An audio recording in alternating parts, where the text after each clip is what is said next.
आपल्या परिसरातील राजकीय, क्राईम व सामाजिक अपडेट जाणून घेण्यासाठी पाहत रहा स्टार वन न्यूज वर्तमान।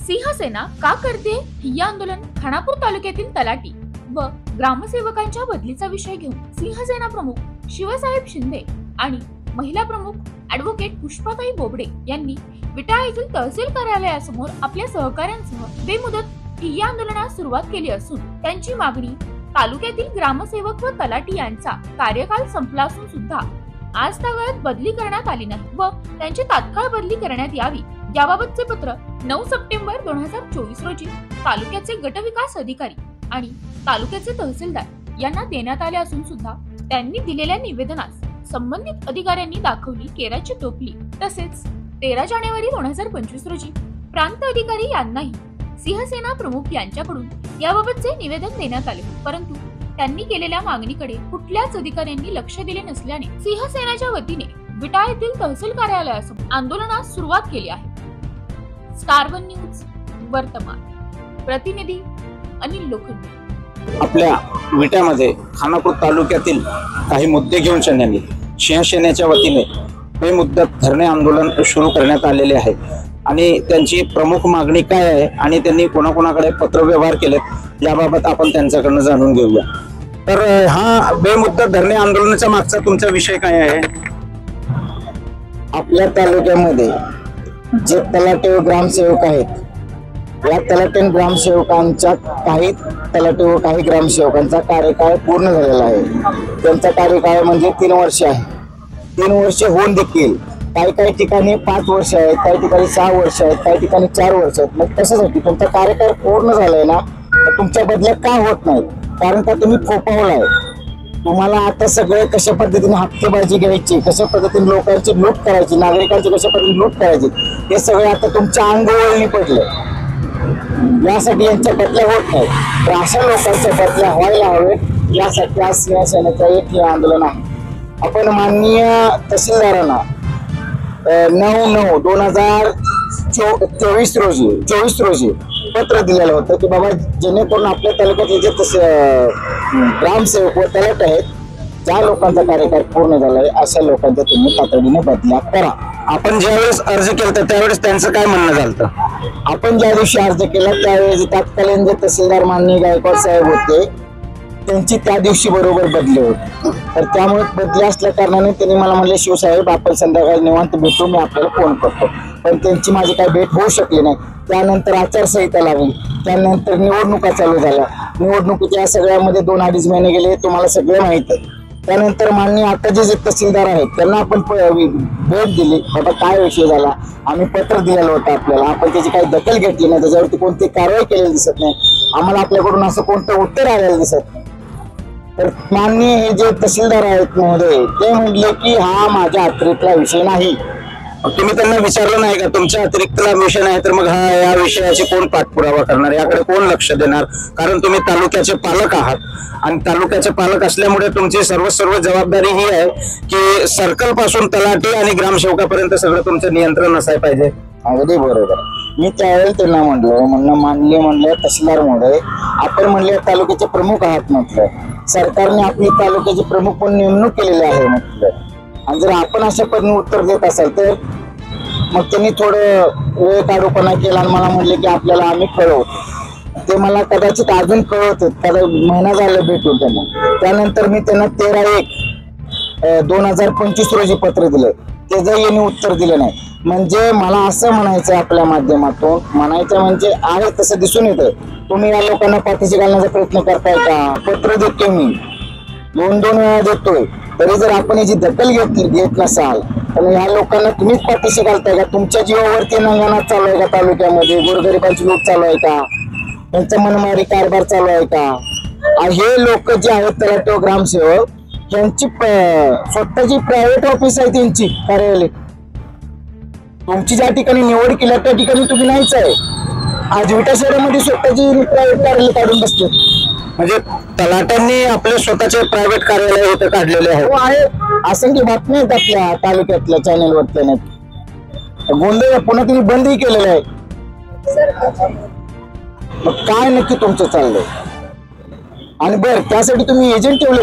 आता कालची बातमी आहे आपल्या शेजारच्या तालुक्यातली, तिथं ग्रामसेवकांनी तलाट्यांनी हाताखाली त्यांच्या एजंट नेमले लोकांची कामं करण्यासाठी आणि हप्ते गोळा करण्यासाठी. मग आपल्या तालुक्यात तेच चालू आहे. यांनी डोळे पटकीने उघडावे आणि आंदोलन तातडीने दखल घ्यावी. आणि आंदोलन शिवसेनेच्या वतीने करण्यात आलेलं आहे आणि त्यांच्या जे मागण्या आहेत त्या रास्त दिसून येत आहेत. काही ग्रामस्थही आपल्या सोबत आहेत, त्यांच्याही आपण प्रतिक्रिया जाणून घेऊया. काय वाटतं याविषयी? मी चिंचणी मंगरूळ गावचा रहिवासी आहे. विट्यापासून एक 7-8 किलोमीटर गाव आहे माझं. आणि शिंदे साहेबांचं मी आंदोलन जे आहे ते काल मी म्हणजे व्हॉट्सअपवरती पाहिलं होतं. त्या माध्यमातून मला त्याचं थोडंसं माहिती मिळाली होती. आज मी प्रत्यक्ष त्यांची भेट घ्यायला आलो आणि त्यांना या आंदोलनामध्ये म्हणजे सहकार्य माझं आहे आणि माझा पाठिंबा हा दर्शवण्यासाठी आलो होतो. मला एक गोष्ट सांगायची आहे की शिंदे साहेबांचा अगदी योग्य त्यांनी मांडलेलं आहे. आज आपण सगळा महाराष्ट्र सोडा अख्खा भारत बघतोय की आपल्या शेजारी असलेल्या बीड जिल्ह्यामध्ये कशा प्रकारे चैन बनवलेली आहे. असं आज खालपासून ते वरपर्यंत कशा प्रकारची चैन आहे असेल, ही चैन ते लोकांच्या दृष्टीपथात आणून देत आहेत. आणि आज मला सांगा, जर आपण त्याचा जर धडा घेऊन आपण जर त्या सिस्टम वरती काम करून ती सुधारवण्याचा जर प्रयत्न करणार नसू तर हे प्रत्येक बीड सारखं लोन हे प्रत्येक जिल्ह्याने वाढणार आणि महाराष्ट्र हा नामशेष होण्यासाठी म्हणजे जी काही सुसंस्कृती आपली आहे, तुकाराम महाराज, शिवाजी महाराजांनी, बाबासाहेब आंबेडकरांनी घालून दिली आहे, ती सगळी संस्कृती लोप पावायला वेळ लागणार नाही. आज मी माझं स्वतःचं उदाहरण देतो. माझं गाव चिंचणी मंगरूळ आहे. माझ्या गावामध्ये प्रधानमंत्री हर घर जल योजना ही येऊन 3 वर्ष झाली, पण आज 3 वर्षामध्ये ती योजना पूर्ण झालेली आहे. सिस्टम खालपासून वरपर्यंत काय करते. आजूबाजूच्या गावामध्ये काही योजना पूर्ण झाल्या, पण माझ्या गावामध्ये ती योजना पूर्ण होत नाही. कोण बघणार? विरोधक बघणार, निवडून आलेले बघणार, प्रशासक बघणार. द्यायची काय सिस्टम आहे लोकांना कळणार कसं? लोकांनी जायचं कोणाकडे? पैसा येतोय, वाया जातोय आणि लोकांच्याकडून टॅक्स भरगच्च जमा केला जातोय. कुठे जातो हा पैसा? लोकांच्या कष्टाचा पैसा आहे, लोकांच्या घामाचा पैसा आहे. त्याचं उत्तरदायित्व आहे प्रशासनाचं, निवडून आलेल्या नेत्यांचं, यांचं नाही आहे का? मग काय सिस्टम आहे? आणि या प्रत्येक गोष्टीसाठी जर लोकांना आंदोलन करायला जात असेल तर त्यांनी रोजगार कधी करायचा? त्यांची स्वतःची पोटं कधी भरायची? आणि तुम्ही काय करताय मग सगळी मंडळी? त्याच्यामुळे मला तर सरळ म्हणायचं आहे की ग्रामसेवक हा व्यक्ती जो आहे हा गडलेट्टा पगार घेऊन प्रशासनाने जर नियुक्त केला असेल आणि त्याला त्या पद्धतीमध्ये ट्रेनिंग देऊन त्यांनी जर गावाच्या सुविधा मिळवण्यासाठी जर नागरिकांच्या समस्या सोडवण्यासाठी पाठवला असेल तो गावात का राहत नाही? मग बरं त्याचा दुष्परिणाम काय होतो? तो गावात न राहिल्यामुळे त्याला माहिती नाही की गावात पाणी नाही आहे, त्याला माहिती नाही गावात रस्त्याला लाईट नाही आहे, त्याला माहिती नाही गावचे रस्ते खराब आहेत, त्याला माहिती नाही गावामध्ये कचरा पडलेला आहे. तो ज्यावेळी गावात राहील, त्याला ज्यावेळी पाणी लागेल, त्याची ज्यावेळी घरामध्ये लाईट नसेल, त्याच्या ज्यावेळी वडीलधारी माणूस रस्त्याने जात असताना रस्त्यामध्ये लाईट नसताना, रस्ता चांगला नसताना पडेल, त्यावेळी त्याला त्याची भावना जागी होईल. म्हणून साहेबांची मागणी, शिंदे साहेबांची अगदी रास्त आहे. ग्रामसेवकांनी गावात राहिलंच पाहिजे, त्यांच्या बदल्या वेळोवेळी झाल्याच पाहिजे. तरच ती चैन तुटेल आणि कुठेतरी लोकांची कामं होतील. आणि मला त्यांच्या मताला पूर्णपणे माझं सहकार्य. जय हिंद, जय महाराष्ट्र. तर बघा, आज आपण बघू शकताय की बीड जिल्ह्यातील जे काही प्रकरण घडलं होतं त्या प्रकरणाची पुनरावृत्ती व्हावी नाही असेही नागरिकांचे म्हणणे आहेत. आपल्या संघ महिला कार्यकर्ताही आहेत. नमस्कार. आज आम्ही शिवसेनेच्या माध्यमातून इथं जे आंदोलन छेडलेलं आहे त्याचं कारण तर तुम्ही ऐकलंच आहे. पण खरंच आज ग्रामसेवकाकडे कार्यकारी प्रमुख म्हणून पाहिलं जातं. गावाचा कार्यकारी प्रमुख म्हणून तो कार्य करत असतो आणि असं असताना तो तिथं स्थानिक राहत नाही, निवासी राहत नाही आणि तो तेवढ्याच काळामध्ये फक्त तिथं येत असतो. आणि खऱ्या अर्थाने ज्यावेळेस नागरिकाला त्याची गरज असते त्यावेळेस खऱ्या अर्थानं नागरिकाची ससे उलटपट होत असते. कारण एखाद्या नागरिकाला त्यांच्या सहीची गरज असते, त्यांच्या शिफारशीची गरज असते. अशा वेळेस तिथं ते उपस्थित नसतात आणि त्यावेळेस मग शालेय विद्यार्थी असू द्या किंवा एखादा नागरिक असू द्या, त्यांना त्यांचे ससे उलटपट होत असते. त्यांना त्या कामासाठी थांबून राहावं लागतं. त्यासाठी हे जे आता सांगितलं नागरिकांनी पण की बाबा हे गल्लट पगार घेऊन जे ज्यांना प्रशिक्षण देऊन नेमलेलं असतं, मग यांना नुसतेच भ्रष्टाचार करण्यासाठी नेमलेलं आहे का? हप्तेबाजी करण्यासाठी नेमलेलं आहे का? पण असे लोक एका जागेला बसून एका जागेला जास्त दिवस राहिल्यामुळे प्रॉब्लेम काय होतो? यांच्या ओळखी वाढतात, गौरव वाढतो आणि त्यातून मग कुठेतरी वशिलेबाजी, हप्तेबाजी ह्या गोष्टी निर्माण होत असतात. मग तोंड बघून काम करणं, तोंड बघून एखाद्याला त्रास देणं, ह्या गोष्टी सर्रास घडत असतात. आताच त्या नागरिकांनी सांगितलं की सामान्य माणसाने करायचं काय? पोट भरायचं का आंदोलन करायचं? कारण प्रत्येक माणसाला आज महागाईचा बकासूर इतका वाढलेला आहे. अशा परिस्थितीत माणसाला हाताची तोंडाची गाठ पडायची मुश्किल झालेली आहे. लोक हताश झालेले आहेत. नागरिक तरुण पिढी उद्ध्वस्त झालेली आहे. असं असताना मग अशा गोष्टीकडे लक्ष कोण देणार? आजी माझी देणार का? ज्यांना नेमून दिले ते देणार का? सरकार देणार का? पंतप्रधान देणार? कोण देणार? आता इथे जर त्यांनी सांगितलं सिस्टम कशी तयार आहे, चेन तयार झालेली आहे. कारण खालपासून वर खाली जर 1 रुपया घेतला तर तो वरपर्यंत 4 आणेपर्यंत तो पोहोचत असतोय. मग आज तक्रार कोणाकडे करायची? जसं म्हटलं जातं की पावसानं झोडपलं आणि राजानं मारलं, तर तक्रार कोणाकडे करायची? आज सध्या तशीच परिस्थिती आहे. आज खरं ज्याचं जळतं तेच उठून पळत असते, पण आज खरं ज्याचं जळते त्याच्याकडे कपॅसिटी आहे का उठून पळायची? आज तो सामान्य माणूस आंदोलन करू शकत नाही. आज आम्ही सामान्य माणसाचे एक प्रतिनिधी म्हणून शिवसेनेच्या वतीने इथं आंदोलन करत आहोत. तर सामान्य माणसाने सुद्धा याची दखल घेतली पाहिजे की खरंच सर्वसामान्यांना या तलाठी ग्रामसेवकांचा किती त्रास होतो, त्यांच्या एका सहीसाठी किती त्राही करावं लागतं आणि त्यांच्या कामात किती अडथळा येत असतो, त्यांची किती कामं थकली जातात. काही लोक, काही गावातले लोक हे बाहेरगावी राहायला असतात, मुंबई पुण्याला राहायला असतात, ते काही कारणासाठी शेतीच्या कामासाठी वगैरे गावी येतात आणि त्याच वेळेस जर त्यांना तलाठी ग्रामसेवक नाही मिळालं तर त्यांना एक्स्ट्राच्या सुट्ट्या टाकाव्या लागतात किंवा त्यांना डबल हेल्पट घालावं लागतात. हे सगळं आपल्याला जर थांबवायचं असेल ना करायचं असेल तर त्या ठिकाणी तलाठी ग्रामसेवक यांनी निवासी राहणं गरजेचं आहे आणि यांच्या बदल्या त्वरित, ज्यांचा कार्यकाल पूर्ण झालेला आहे त्यांच्या बदल्या त्वरित होणं फार गरजेचं आहे. अशा बातम्या पाहण्यासाठी आमच्या चॅनेलला लाईक, शेअर, सबस्क्राईब करा.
अशा बातम्या पाहण्यासाठी आमच्या चॅनेलला लाईक, शेअर, सबस्क्राईब करा.